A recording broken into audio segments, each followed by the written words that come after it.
It's another Getting Real with Ashleydawn, and you might have some background music from a certain someone. Anyway, I wanted to talk to you about my biggest pet peeve, one of the biggest things that frustrates me, irritates me in the whole wide world, and you're probably going to have no idea what it is, but I'm going to tell you. It's when my phone says storage full. It literally is the worst thing in the entire world. My mom's laughing. Ugh! You're getting ready to take a picture, you're getting ready to video something, you're getting ready to capture a special moment, a special memory, and storage full. Screen blacks out, you can't do anything, you can't add an app, you can't do nothing. It's the worst feeling in the world, especially if you're watching, I don't know, one of your preschoolers' plays or a special moment that you can't redo. It's very frustrating. I don't want to talk to you about that, okay? Ashleydawn, why does your storage always say full? Well, maybe because I have like 10 Instagrams, maybe because I have like 3 YouTubes, maybe because I have all these videos and all this content and, you know, TikTok videos and pictures. I have 108,000 pictures on my phone. I don't doubt that a bit. And 750 videos on my phone. So needless to say, on a daily basis, I deal with the storage full. And that blocks me from future memories, future videos, future pictures. And you say, well, Ashleydawn, why don't you just delete it? Why don't you just delete those apps you're not using? Why don't you just delete the contacts that you don't talk to anymore? Why don't you just delete those pictures that you've already posted or that you don't need anymore? Do you really need 108,000 pictures? Do you really need it? And I'm going to say, ask yourself that. Do you really need everything that you're holding on to?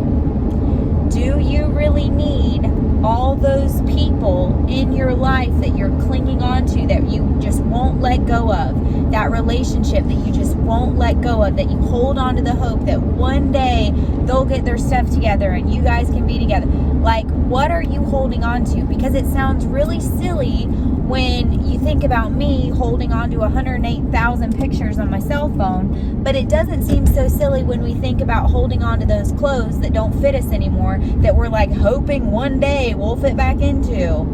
Hi, I'm that girl. I have bell bottoms from middle school that I hold on to because I think in my little head, one day I'm going to fit back into them. Or one day I'm going to have a daughter that's going to wear them, because my mom did not save any of her bell bottoms from when she was, you know, living in the 60s and 70s. Thus, I have to try and recreate her iconic look. Anyway, I know, it's heartbreaking. It is so heartbreaking. Anyway, so I cling to the past.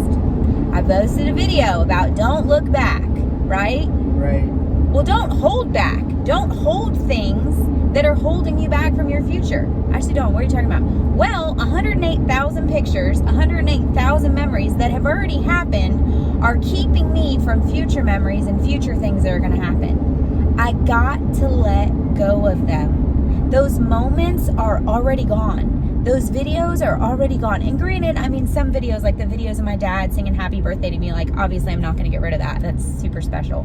The, you know, videos of my dad singing, that's different. But videos of me doing stupid dances and videos of me just being goofy, do I really need those? I mean, I'm still kind of, you know, silly and goofy, and I could redo those things.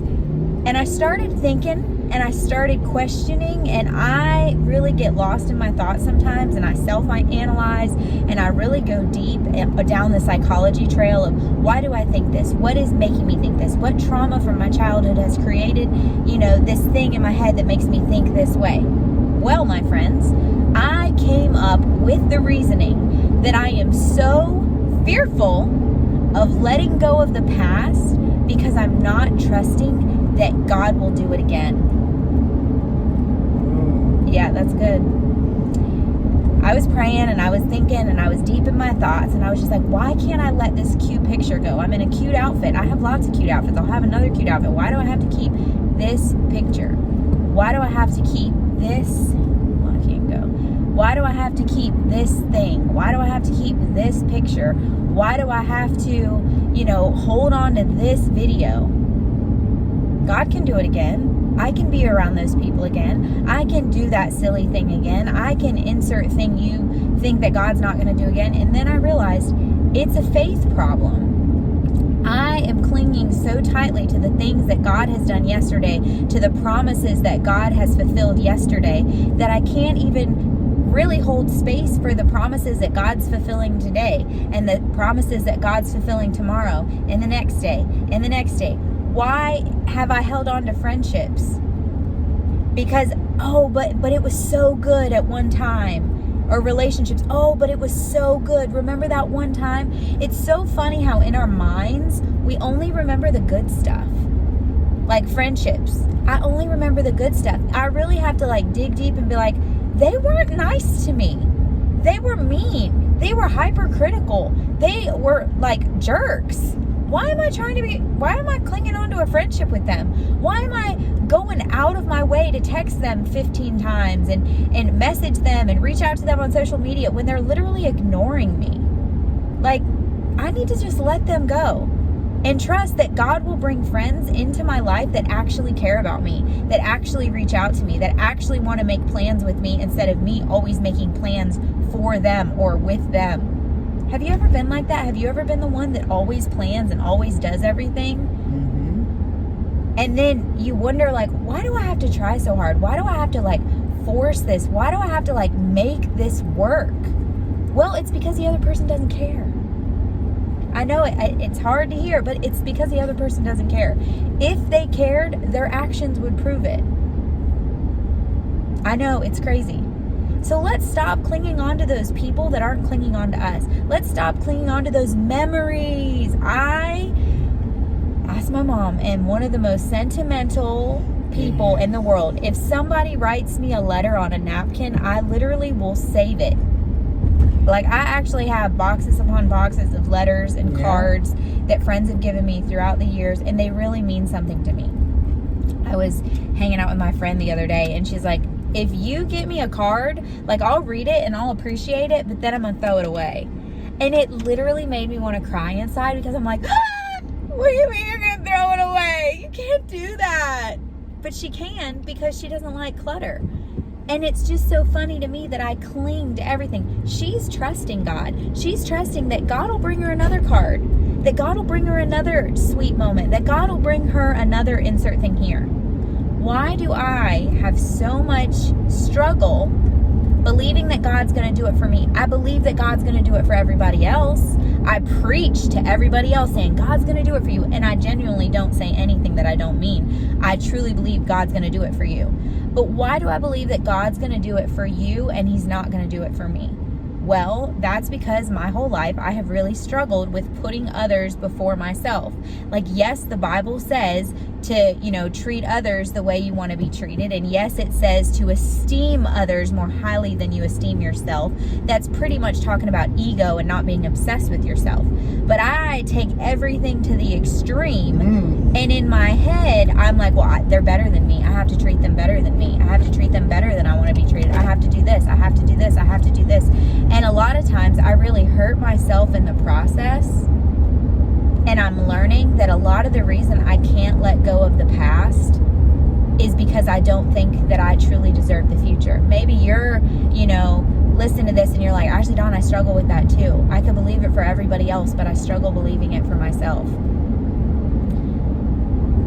I just want to let you know that God has great things for you. If God has done things in the past for you, what makes you think He's going to stop now? What makes you think He's not going to do awesome, amazing, wonderful things in the future for you? If He's done it before, He's going to do it even more now. It'll be more special. Well, just like my little videos, my little Gettin Reels. So for a long time, I was trying to save them all. And then I'm like, okay, I have hundreds upon hundreds upon hundreds of these things. Where am I going to put all the storage with them? And then I was doing photography, and I was batching all this, content and stuff. And I'm like, what am I going to do with all this stuff? It's just kind of sitting around. I have external hard drives, you know, of all these pictures of all these people that have already gotten their pictures. They don't want these anymore. Like, why do I cling on to everything? Even vintage things. If you know anything about me, the shirt I'm wearing is from the 70s. I love all things vintage. Why do I want to cling so tightly to the past? Sometimes because I'm afraid the future isn't going to be as beautiful. I'm just being real. This is Getting Real with Ashleydawn. I am just being real. I can look backwards and I can see all the amazing, wonderful things that God has done for me and my family. And most of the amazing things are memories with me and my dad. And sometimes it's really hard to think about the future and get excited about the future because my dad's not there. He's in heaven, but he's not in my room. He's not in the living room. He's not in the kitchen. You know what I mean? And so sometimes it's really hard to get excited about the future. Maybe you're struggling with that. Maybe somebody that you love has gone away. Maybe they're deployed. Maybe, you know, they live in a different country and you can't see them all the time. Maybe insert reason you can't see them here. And you're struggling to have hope. You're struggling to be excited. I just want to let you know, God has more for you in your future than in your past. It's okay to delete some pictures. I'm not telling you to delete all of them. Save the important ones. But the ones of like food that you like to eat, if you have a food blog, you can go ahead and delete those. Once you post them, once you upload them, you can delete those. You don't need 30,000 pictures of food. I'm talking about myself. If I ever say anything on here, I literally am talking about myself first. I, Ashleydawn, do not need 30,000 pictures of food. I need to let go of some things. Maybe today you can look into your life, look under your phone, look into your computer. Think about the things that you can let go of, because there is power in letting go. Because if I have something in my hand, I can't grab anything else and nothing else can fall into my hand because they're already full. But if I let go of what's in my hand, I erase a lot of the stuff that's clogging my phone, that's clogging my computer, that's clogging my mind, it's clogging my room. And I let go of that, I have space to receive what God has for me. And I have space for faith. Let's leave some space for faith. I love you. More importantly, God loves you. You are seen, celebrated, and oh so very loved. God has more for you in your future than you have ever experienced in your past. And I promise it's going to be good. You can trust Him. Love y'all.